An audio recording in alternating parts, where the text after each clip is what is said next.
Welcome to True Crime Case Files. In today's episode, we delve into a chilling case that rocked the picturesque beach community of Santa Monica, California. The year was 2007, a time when the sun-soaked streets seemed far removed from the dark underbelly of crime. But beneath the surface of this affluent oasis, a sinister plot was unfolding, one that would claim the lives of two promising young models. This is the story of Ashley Truesdale and Yelena Tarasova, whose beauty became a fatal attraction. In the affluent beachfront community of Santa Monica, California, where multi-million-dollar cottages lined the sun-drenched streets, the dreams of two aspiring models were cut tragically short. Ashley Truesdale, a 21-year-old native of Elgin, Illinois, had recently tasted the sweetness of success, returning from a photo shoot in the Bahamas featured in FHM magazine's July edition. With her all-American charm and a radiant smile that could light up any room, Ashley was the embodiment of a Midwestern beauty, making her mark in the competitive modeling world. Her educational journey, which included a stint at a local community college studying marketing, was put on hold as her career began to flourish. Yelena Tarasova, aged 20, hailed from the industrial city of Ekaterinburg, Russia. With striking Slavic features and a steely determination, Yelena was the quintessential rags-to-runway story. She had left behind her homeland's cold winters for the Golden Coast of California, chasing the warm glow of the spotlight. Just weeks before her untimely death, she had been rigorously preparing for the Los Angeles Fashion Week, where she was slated to appear in multiple shows, a testament to her rising star in the fashion firmament. The two friends and roommates shared more than just their home. They shared aspirations of fame and a bond forged in the fires of a shared ambition. In the days leading up to their deaths, Ashley and Yelena lived a life many could only dream of. Their cottage, not far from the iconic Santa Monica Pier, was a sanctuary from the relentless pace of their burgeoning careers. They frequented the trendy boutiques on 3rd Street Promenade and dined at places like the Ivy at the shore, mingling with celebrities and industry insiders. Their social media profiles, filled with snapshots of beachside photo shoots and exclusive parties, painted a picture of two young women on the cusp of achieving their Hollywood dreams. Little did they know that their beautiful lives would become a true crime case file. On the morning of July 23, 2007, the serenity of Santa Monica's seaside affluence was shattered by a discovery that would send ripples of horror through the tight-knit community. It was a day when the summer sun promised carefree beach outings and the streets buzzed with tourists flocking to the famed Santa Monica Pier. But inside a quaint beach cottage, nestled among the palm-lined avenues, the scene was far from idyllic. At approximately 10:15 a.m., under the clear Californian sky, Marissa Langley, a close friend and fellow model, arrived at the residence shared by Ashley Truesdale and Yelena Tarasova. She had plans to discuss the upcoming Los Angeles Fashion Week, an event that was to be a career milestone for Yelena. With her was a copy of Vogue's July issue, its pages earmarked with the latest trends they hoped to emulate. What Marissa encountered, however, was a tableau of tragedy that would haunt her for years to come. Ashley's lifeless body was sprawled on the living room couch, a stark contrast to the vibrant, laughing woman who had graced the pages of FHM just weeks prior. The television was still on, the sound of HGTV's Design on a Dime hanging in the air, a cruel reminder of normalcy. Yelena was found in her bedroom, her final moments spent in terror, hiding beneath her bed, a place where she had once scrolled through fashion blogs on her MacBook, dreaming of runways and applause. Marissa, overcome with shock, managed to dial 911 before succumbing to despair on the manicured lawn outside, where neighbors gathered, drawn by the commotion. The police arrived swiftly, cordoning off the area with yellow tape as onlookers whispered and media vans descended, their satellite dishes soon to broadcast the grim news across the nation. The discovery of the bodies of these two young women, whose lives had been as vibrant as the July sun, now cast a dark shadow over Santa Monica, turning the dream of California living into a nightmare. The investigation into their murders would peel back the layers of a seemingly perfect world to reveal a story of envy, betrayal, and violence. The morning of July 23, 2007, marked a somber shift for Santa Monica, a city usually abuzz with the carefree revelry of summer. Detectives James Liu and Martin Vasquez arrived at a beach cottage, a crime scene that contrasted starkly with the serene backdrop of palm trees and ocean breezes. The residence, nestled on a street more accustomed to the sounds of laughter and the rolling skateboards of teenagers than to tragedy, was now cordoned off with the stark yellow tape of a homicide investigation. Inside, the home that Ashley Truesdale and Yelena Tarasova shared was a chaotic canvas of violence. The living room, where Ashley was found, was splattered with blood, a visceral interruption to the muted tones of the decor. Nearby, an issue of Sunset magazine, its pages detailing the vibrant life of the West Coast, lay discarded on a coffee table. The television, still on, provided a dissonant soundtrack with the latest episode of HGTV's Design on a Dime, a haunting reminder of life's sudden cessation. Yelena's body was discovered in her bedroom, a space that once embodied her dreams, now the final setting of her nightmare. Underneath the bed, where she had sought refuge, her aspirations were forever silenced. The room was a stark contrast to the vibrant energy expected during the week of Los Angeles Fashion Week, an event that had the city's fashionistas abuzz and which Yelena was slated to grace. The detectives, experienced yet unsettled by the brutality before them, meticulously processed the scene. Every fingerprint dusted, every strand of hair collected, could be the silent witness to unravel the mystery. The methodical search for evidence was punctuated by the flashing bulbs of crime scene photographers, capturing the stillness of a moment where time for Ashley and Yelena had stopped. A neighbor reported a silver BMW speeding away late the night before, a detail that seemed incongruent with the area's typical calm. As the investigation unfolded, the local media, including KTLA and the Santa Monica Daily Press, were quick to pick up the stories, with the public's thirst for information almost as insatiable as the July heat that had descended upon the city. The Santa Monica Pier, only a stone's throw away, continued its daily churn of tourists and locals, oblivious to the dark narrative unfolding nearby. Yet, within the walls of the beach cottage, the grim reality of a double homicide investigation was just beginning. The question on everyone's mind: who would bring such violence to this sunlit paradise, and why? Dylan Baskin, a 23-year-old bartender with an easygoing personality and entrepreneurial aspirations, became the initial focus of the Santa Monica Police Department's investigation. As the ex-boyfriend of Ashley Truesdale, his past relationship placed him squarely in the realm of potential suspects. In the days before social media became the behemoth it is today, Dylan and Ashley's relationship status changes on Facebook had been a digital testament to their once blossoming and later tumultuous romance. Dylan, who worked at a popular local hangout, the Misfit Bar, had dreams of opening his own establishment, a vision that often clashed with Ashley's burgeoning modeling career. The two had met in a marketing class at Santa Monica College, a relationship ignited by shared ambitions but ultimately derailed by diverging paths. Friends described their breakup as acrimonious, with public spats that occasionally played out in the comments sections of their MySpace pages. On the night of the murders, Dylan's alibi was confirmed by time-stamped security footage at the Misfit Bar, showing him serving cocktails to a lively crowd until the early hours of the morning. The footage, corroborated by witness statements from coworkers and patrons, depicted a typical busy Saturday night, with the bar's playlist featuring the likes of Rihanna's Umbrella and Fergie's Big Girls Don't Cry chart toppers of the summer. During his interrogation, Dylan presented a calm exterior, his responses measured and deliberate. He expressed profound shock over Ashley's death and insisted that, despite their differences, he harbored no ill will toward her.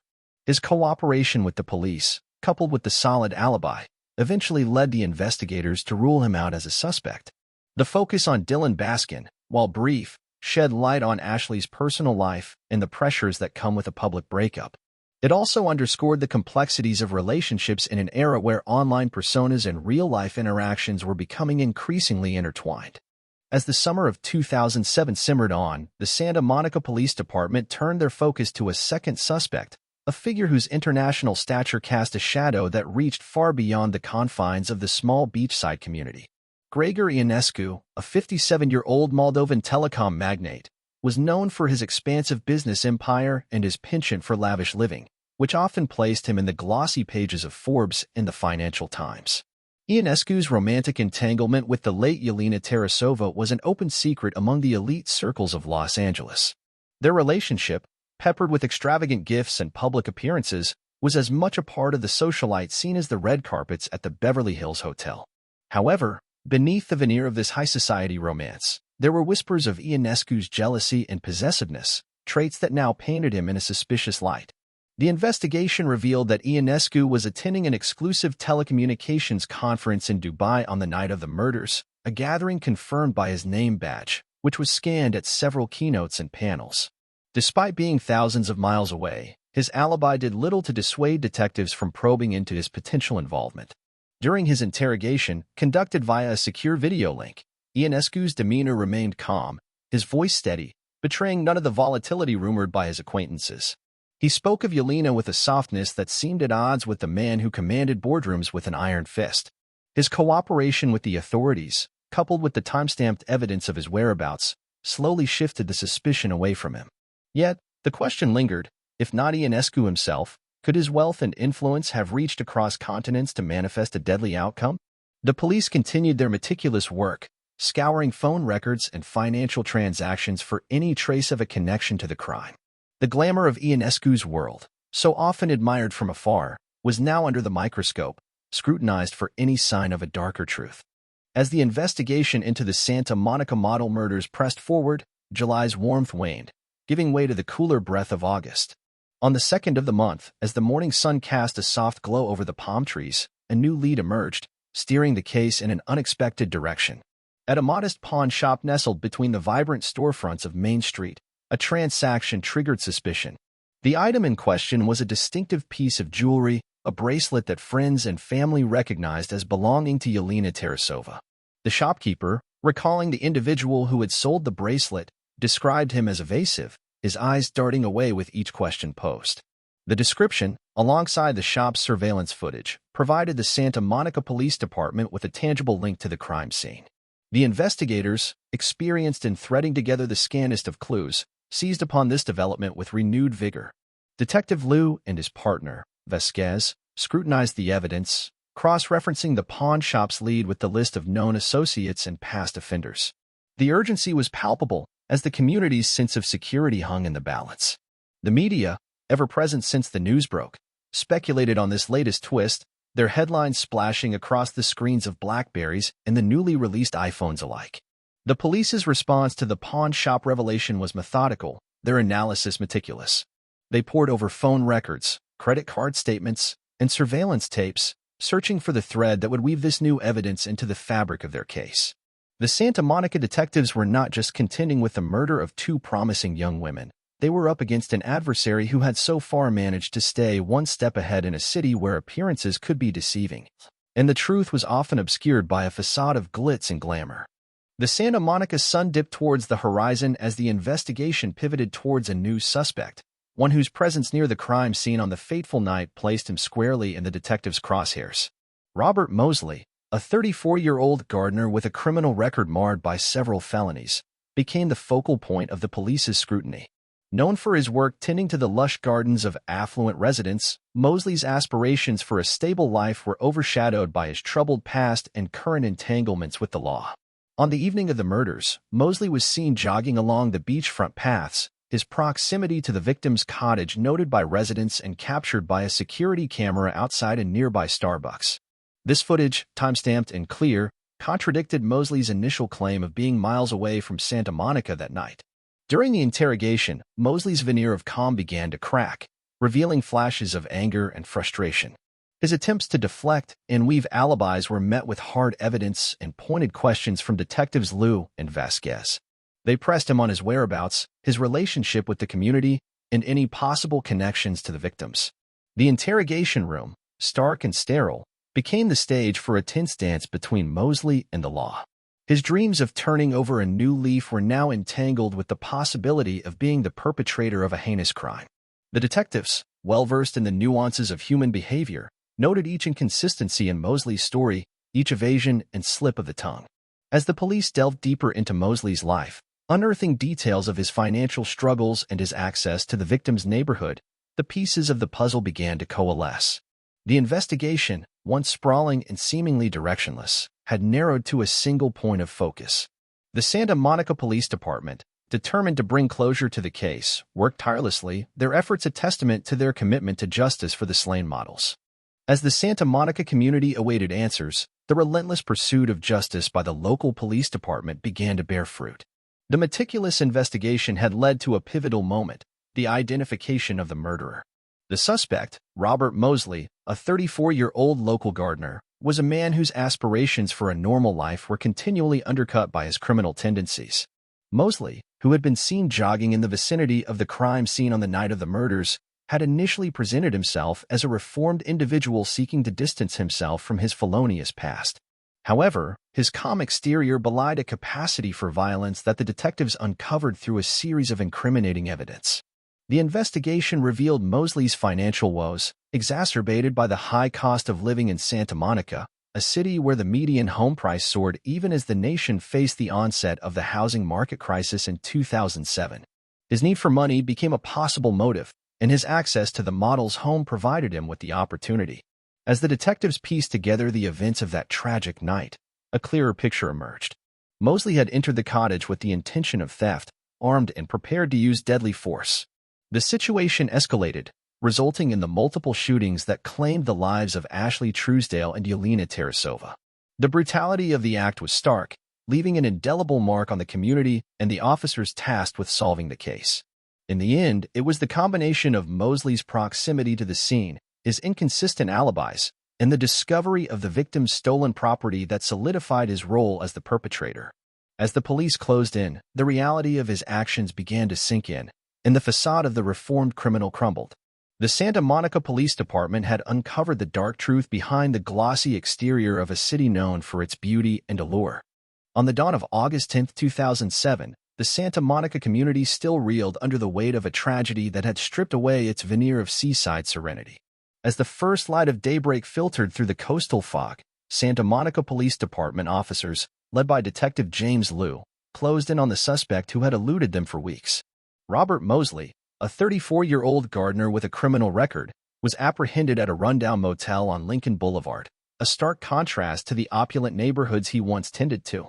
The arrest was the culmination of an investigation that had stretched the resources and resolve of the SMPD, tapping into databases and surveillance technology that were the hallmarks of law enforcement in the digital age.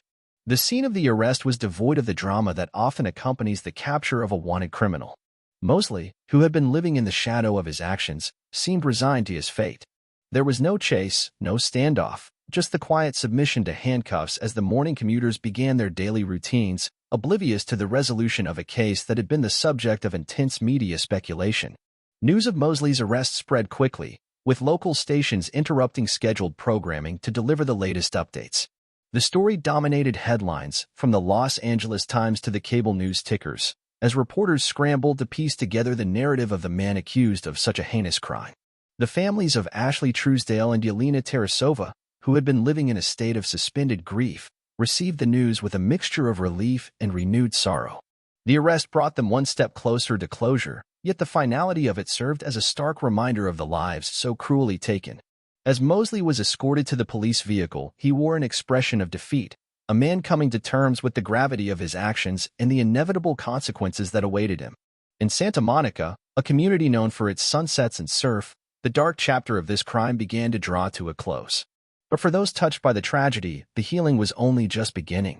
The trial of Robert Mosley commenced under a cloud of anticipation in the Los Angeles County Superior Court, a stark edifice of justice in downtown LA. As autumn leaves began to dot the sidewalks, the media frenzy surrounding the case had reached a fever pitch, with outlets providing nightly updates to a captivated audience. Prosecuting the case was Assistant District Attorney Luisa Hernandez, a formidable figure known for her meticulous approach to the law and a conviction rate that was the envy of her peers. At 38, Hernandez had risen rapidly through the ranks, her name often mentioned in the same breath as high-profile cases and legal victories. She presented the evidence against Mosley with clinical precision, weaving a narrative of premeditated murder that left little room for doubt. On the defense was Michael Rondell, a veteran attorney whose silver hair and sharp suits were a familiar sight in the corridors of the courthouse. At 52, Rondell had defended clients across the spectrum of criminality, and his calm, persuasive oratory had swayed many juries. Yet, in the face of overwhelming evidence, including Mosley's connection to the stolen jewelry and the damning testimony of cell phone records, Rondell's task was Sisyphean. The courtroom, often filled to capacity, was a tableau of contrasting emotions. The families of the victims, Truesdale and Tarasova, sat with stoic dignity, their presence a silent testament to the young women whose lives had been so abruptly ended. The jury, a cross-section of Los Angeles's diverse populace, listened intently, aware of the weight of their impending decision. After weeks of testimony, the case drew to a close. The closing arguments from both sides were impassioned pleas for justice, each lawyer appealing to the jury's sense of duty. As the trial concluded and the jury retired to deliberate, the air was thick with the tension of impending verdict. The trial of Robert Mosley was not only a legal proceeding, it was a moment of collective catharsis for a community shaken by violence and a media narrative that had captivated the nation. The verdict, when it came, would resonate far beyond the walls of the courtroom. In the high-stakes atmosphere of a Santa Monica courtroom, the final chapter of a case that had gripped the city since July unfolded. The jury, after days of deliberation and the weight of evidence presented by the prosecution, found Robert Mosley guilty of the double homicide of Ashley Truesdale and Yelena Tarasova. The conviction came down in late October, the same month that had seen the release of the iPhone, a device that symbolized the cutting edge of technology, contrasting sharply with the primitive brutality of the crime at hand. The Assistant District Attorney, Luisa Hernandez, in her mid-40s and known for her relentless pursuit of justice, had argued the case with a mix of forensic evidence and emotional appeals. She painted Mosley as a man whose violent actions had not only ended the promising lives of two young women, but had also torn the fabric of the community. Her counterpart, Michael Rondell, a defense attorney in his early 60s with a reputation for his deft handling of high-profile cases, had attempted to humanize Mosley, suggesting his troubled past and lack of premeditation. Despite Rondell's efforts, the sentencing was swift and severe. Mosley received life without the possibility of parole, the judge citing the premeditated nature of the crime and its impact on the victims' families. The courtroom, filled with members of the press, family, and friends, was tense as the sentence was delivered. Some felt that justice had been served. Others debated whether any punishment could ever be enough for such a heinous act. The victims' families, who had been fixtures in the courtroom throughout the trial, showed a mixture of relief and profound grief. Their reactions were a poignant reminder of the enduring pain caused by the loss of Ashley and Yelena.